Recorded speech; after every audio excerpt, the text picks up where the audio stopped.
Specialist. Hello everyone.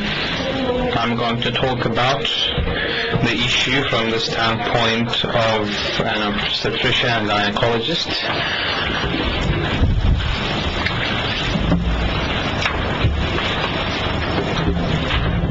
Is this working?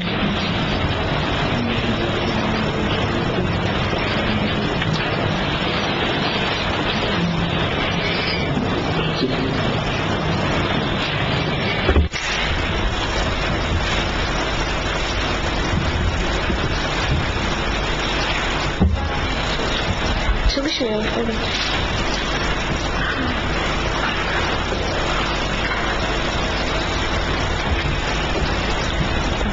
Galiba çalışıyor. Okay, now it's working. Well, some of my slides are similar to the previous speakers. The first speakers, to Mr. Ahmet, I'm going to skip those parts and my presentation will not be that long. Now, this is a condition that's very widespread across the world, and pregnancy is a special experience for women, and it's a natural life event as well. Now, with pregnancy, roles in the family might be shifting, birth-related concerns might take center stage, and other risk factors as well, if that's the case with other patients.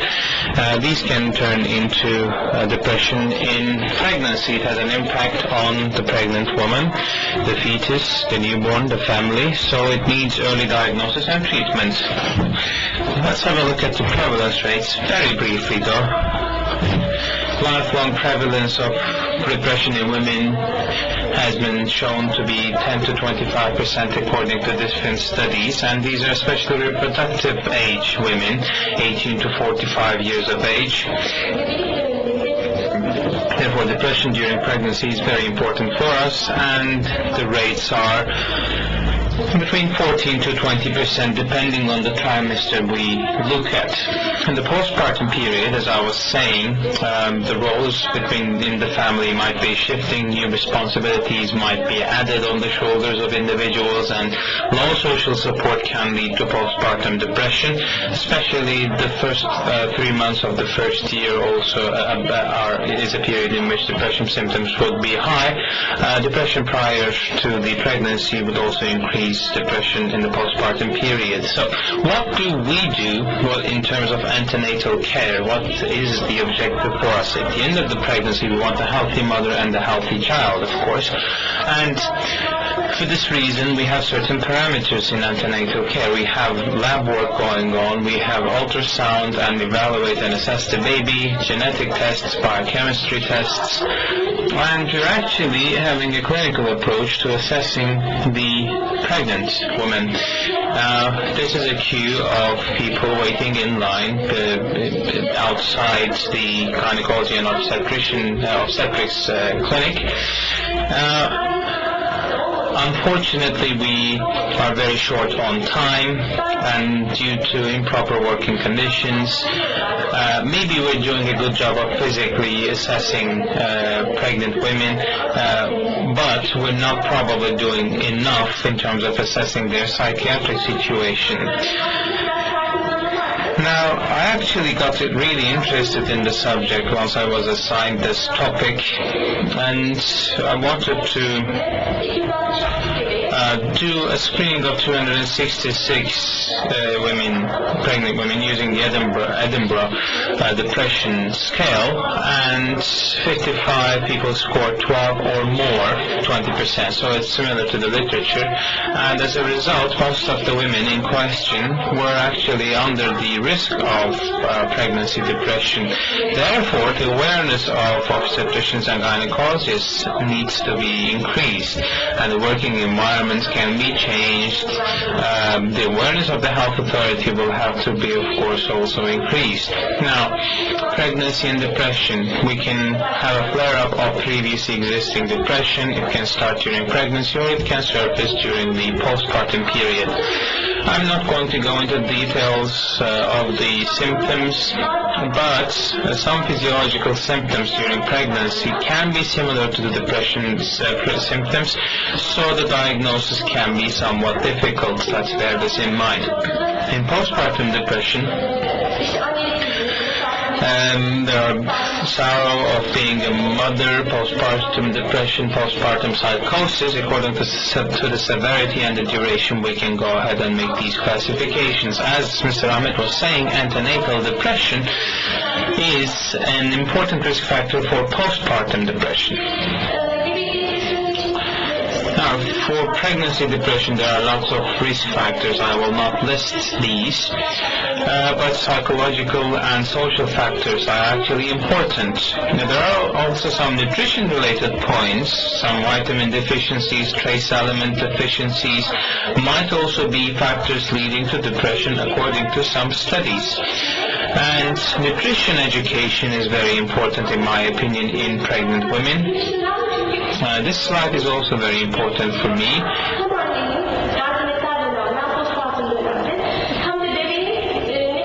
And this shows how much, to what extent both the mother and the child are impacted by depression in the antenatal period during pregnancy and in the postpartum period.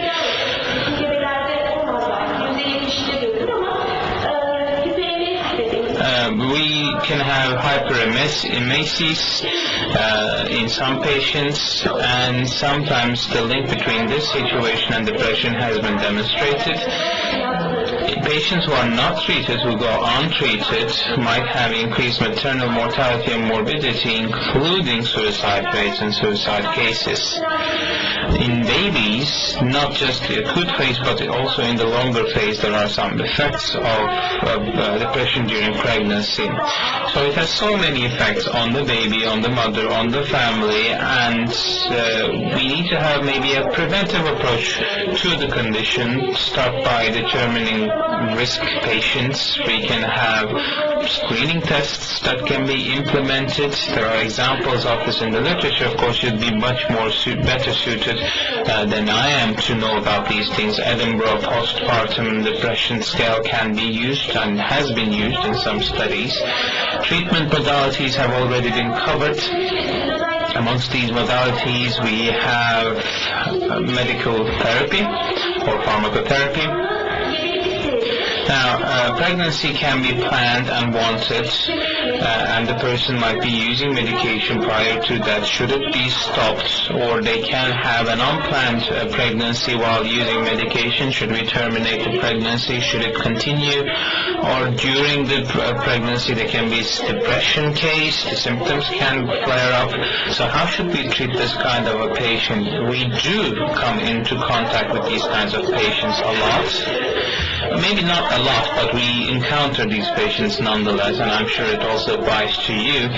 As OBGYN doctors, physicians, we actually act as counselors to these patients. We tell them that we have to have a psychiatrist working with us as well, so we need a multidisciplinary approach. So the patient, OBGYN physician, and psychiatrist come together to make certain decisions in our clinical practice. There is also the issue of the effect of medication during pregnancy. The period of use is important in terms of the effect. In the pre-organogenetic period is where you go all in or all out. You either you don't use anything. It's actually the first 17 days for us. If the baby is affected by teratogenes at this period, you can have a spontaneous abortion or abortus, or congenital malformations can also occur if there is exposure during this period in which the baby is the most sensitive. Again, during pregnancy, psychotropic medications have been shown to infiltrate into placenta and amnion liquids, and the rates in the baby's serum have been found to be higher than the mother's serum. And during the second trimester, the blood volume in the pregnant woman goes up, and it can lead to a reduction of the dosage of medication that's being used. So as we follow up a pregnant woman with a psychiatrist, we will have to work month by month to calculate the dosage. After a while, the medication might not be sufficient, and relapses and flare-ups can follow. the previous speakers were talking about the effect of medications. We can have spontaneous abortus, teratogenicity, neonatal adaptation disorders, and long-term effects. Similarly, if the medications that are used are withdrawn, there's an increased risk of relapse, and sometimes patients are diagnosed. Medical therapy needs to be started. Sometimes the patients do not accept medication. Now, when we ask them why they do not accept medication, the most frequent answer is the concern that the treatment would harm the baby. Therefore, with a multidisciplinary approach, we should be able to assess patients with a psychiatrist at hand. Now, as a result, pregnancy depression is quite prevalent. It is a very serious psychiatric disorder that can impact the pregnant woman, the fetus, the newborn, and the family. So it requires early diagnosis and treatment. Midwives, OB/GYN physicians, and other healthcare workers, in addition to psychiatrists, also can play a key role in this issue. And certain complications of depression can be similar to the complications or rather symptoms of pregnancy. It can make diagnosis more difficult. And suicide as a life-threatening complication should not be forgotten about in high-risk cases. As I was saying at the beginning, we can initiate screening programs to take a more preventive approach, and we have to determine those pregnant women who have a depression risk. Diagnosis and treatment should come before the pregnancy, preferably so that the pregnancy is healthy. For the reasons I've explained, there might be medication dosage adjustments, etc., so it needs frequent follow-up at closer intervals. In our country, the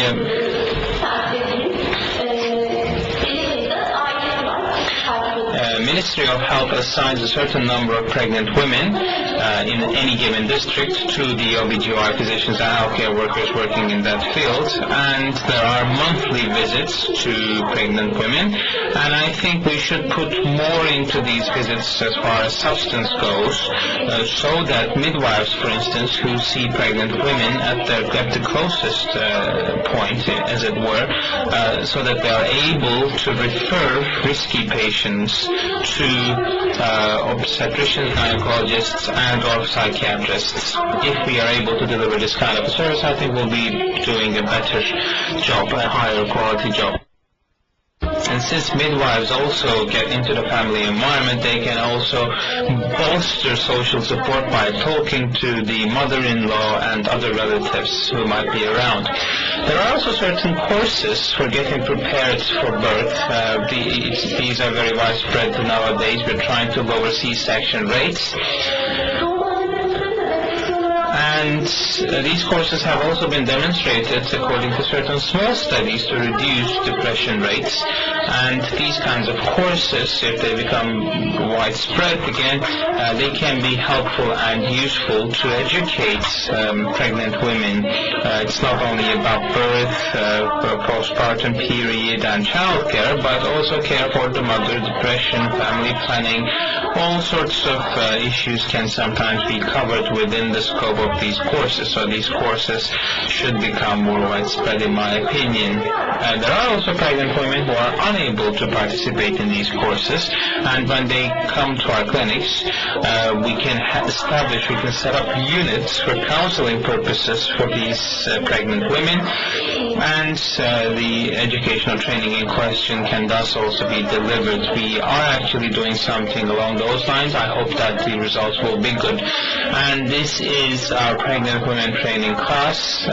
They seem very happy, but we haven't really analyzed the data from this group. Now, if there's a history of depression, severe depression, thoughts of suicide, then the patient needs urgent treatment and urgent referral to a psychiatrist, and should also be given detailed information as to the risks of potential treatment. I hope for a future where we will have more happy mothers, happy babies, and happy families, and for that I think we need a multidisciplinary approach, and I would like to thank you for your patience.